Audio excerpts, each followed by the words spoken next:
A Anvisa proibiu hoje a venda de 2 lotes de chocolates da marca Garoto. É que o alimento tenha sido contaminado por pedaços de vidro.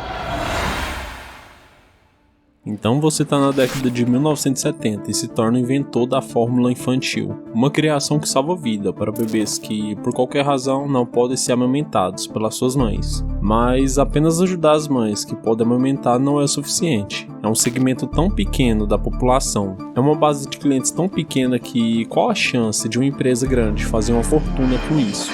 Nenhuma. Então a Nestlé está tentando expandir o seu negócio de fórmulas ainda mais. Em vez de vender apenas para as mães que não podem amamentar, e se pudesse vender a todas as mães, seria uma boa ideia. Então a Nestlé fez acontecer. O problema é que tem uma forte concorrência, o leite materno. Precisa ser criado algo que é muito superior e tem muito mais valor nutricional para os bebês do que o glorificado leite de vaca em pó, misturado com açúcar que está sendo vendido. Por isso precisa de uma forma de enganar o público em geral para fazer eles pensarem que a fórmula é muito melhor do que o leite materno natural. Sim, de qualquer forma. É preciso convencer o mundo de que o leite em pó é 1 milhão de vezes melhor do que o leite materno. O que significa que é preciso um pouco de propaganda. E isso, a alma do negócio. Pagando a médicos para vender o seu leite em pó, e a campanha da Nestlé que foi inventada viria a transformar-se num dos maiores escândalos medicinais do século XX, da maior empresa alimentar do mundo. Mas é sempre um prazer para um camelô entender como faremos nossa campanha de propaganda de leite em pó para os bebês. Em vez de começar do zero, tudo o que faremos é aprender com alguns dos maiores especialistas da história em moldar a opinião pública, as empresas de cigarro. Em um cigarro, o que conta é o tabaco, e golpe de sorte significa um bom tabaco, ao contrário do símbolo de morte e doença que é hoje. Uma vez, no início dos anos 1900, os cigarros eram um ícone cultural de sofisticação, glamour e fascínio sexual, uma mercadoria altamente valorizada por em cada 2 americanos. Os cigarros são um dos principais exemplos de campanha de influenciadores. Isso porque, em quem as pessoas se espelham quando se trata do que consomem? Nos médicos. Em quem as pessoas se espelham para determinar o que é ilegal ou legal para fazer? Nas celebridades. Sabemos, com certeza matemática, que um grande número de pessoas seguirá o conselho de seus médicos, pois entendemos a dependência psicológica do que o ser humano tem de seus médicos. Então, você inicia a campanha de influenciadores dos anos 70 da Nestlé, para basicamente fazer o que os médicos digam, que a fórmula é boa e que o leite materno é ruim. Você paga médicos e enfermeiros para sugerir sua fórmula como alternativa ao leite materno e, em lugares como a Ásia e a África, você até contrata vendedores, veste-as como enfermeiras e faz com que elas contribuam, distribuindo amostras grátis e orientações médicas. Mas quem se importa se a África, um de seus maiores mercados, tem água poluída? Quem se importa se a maioria das pessoas que usam sua fórmula não sabe se precisa ferver a água primeiro para evitar que as bactérias presentes na água deixem seus bebês doentes? Quem se importa se estima-se que os bebês se alimentam da fórmula em condições anti-higiênicas e até tem de 6 a 25 vezes mais chances de morrer de diarreia e 4 vezes mais chances de morrer de pneumonia em comparação com os bebês amamentados. Mas isso não é culpa das mães, obviamente. Apenas colocaram em prática as instruções na embalagem de acordo com o que foi passado como segurança dos médicos. E eles são responsáveis por lê-los, mesmo que sejam analfabetos. Mas aí você se depara com um problema. O leite de vaca em pó, o açúcar e o óleo vegetal não são nem de perto o verdadeiro leite materno. Ele não contém nada que possa ajudar os bebês a combater doenças ou desenvolver imunidade natural. Ele não contém nem mesmo nutrientes suficientes para manter um bebê saudável. E em 1978, os executivos da Nestlé foram levados à justiça americana para explicar por que todos esses bebês estavam morrendo. Would you agree with me that your product should not be used where there is impure water? Yes or no? We give all the instructions. Just answer. What is your position? Of course not, but we cannot cope with that. Well, as I understand what you say is where there's impure water, it should not be used. Yes. Where the people are so poor that they're not going to realistically be able to continue to purchase that, and which is going to mean that they're going to dilute it to a point, which is going to endanger the health, that it should not be used. Yes. All right, now, then my final question is what do you do, or what do you feel is your corporate responsibility to find out the extent of the use of your product in those circumstances in the developing part of the world? Do you feel that you have any responsibility? We can't have that responsibility, sir. May I make a reference to... You can't have that responsibility? No.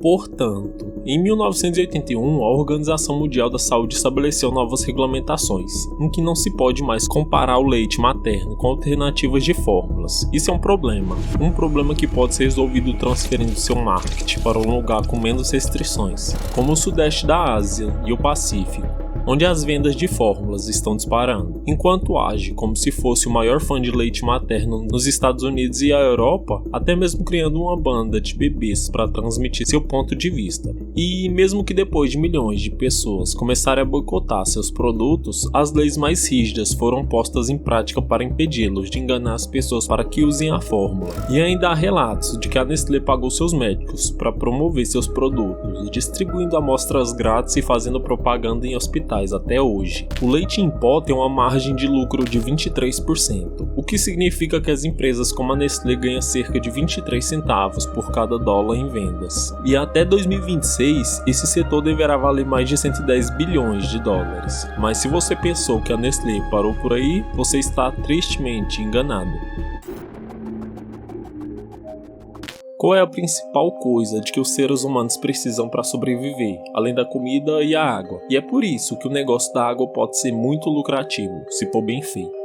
A água da torneira em si, a que sai da sua torneira, é bastante barata, mas engarrafe a água da torneira que vem das nascentes da montanha e tem uma margem de lucro ridícula. Pode comprar um tanque de água de torneira por 10 euros, utilizá-lo para encher milhares de garrafas de plástico e depois revender essa água de torneira por 50 mil. E isso não é exagero. A propósito, a Nestlé vendeu literalmente água da torneira engarrafada com um dos seus recentes processos judiciais, que remonta a 2012. Mas, tal como acontece com as fórmulas para bebês, não podemos escapar dessa farsa da água nos países de primeiro mundo, mas é nos países de terceiro mundo que se pode realmente levar a coisa ao extremo.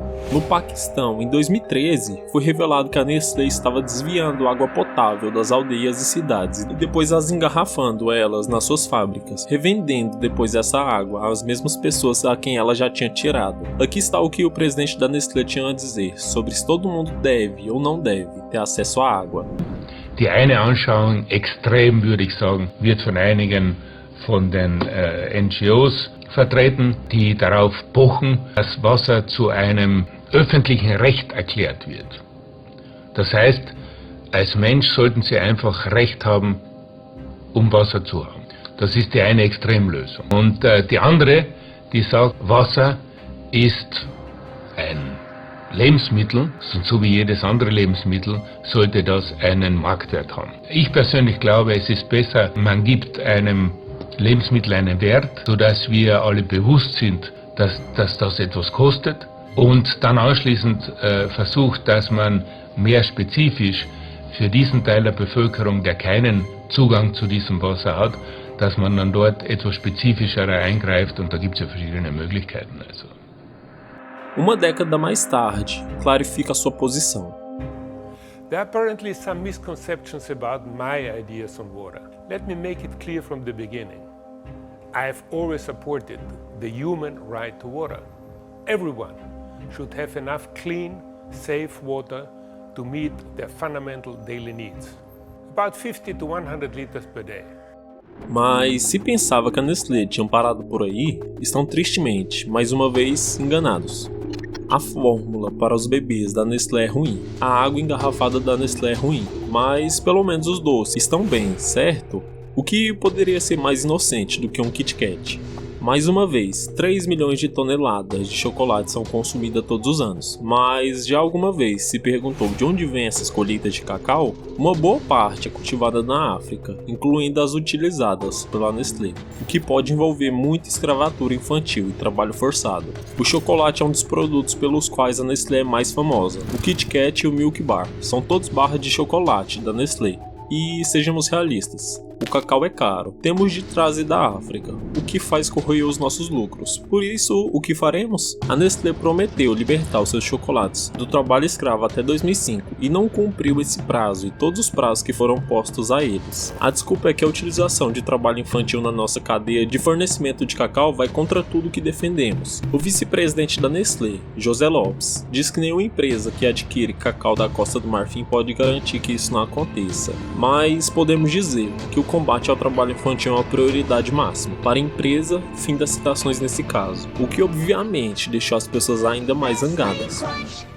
Por isso, para aplacar as marcas, recolheram todo o cacau que puderam encontrar na França que não utiliza trabalho infantil e fizeram o Kit Kat. Colocaram nele um rótulo de comércio justo e esse tornou um símbolo da Nestlé reformada e atenciosa, ao mesmo tempo que contribuíram a utilizar cacau sujo para todos os outros doces. E quando as tendências mudaram de moralmente corretas para ambientalmente corretas, mudaram para a alternativa muito mais barata, um rótulo amigo do ambiente que exige menos esforço, dinheiro e recursos que desviar a atenção da vossa cadeia de abastecimento duvidosa. Mas se passavam que a Nestlé tinha ficado por aqui, então mais uma vez estão tristemente enganados.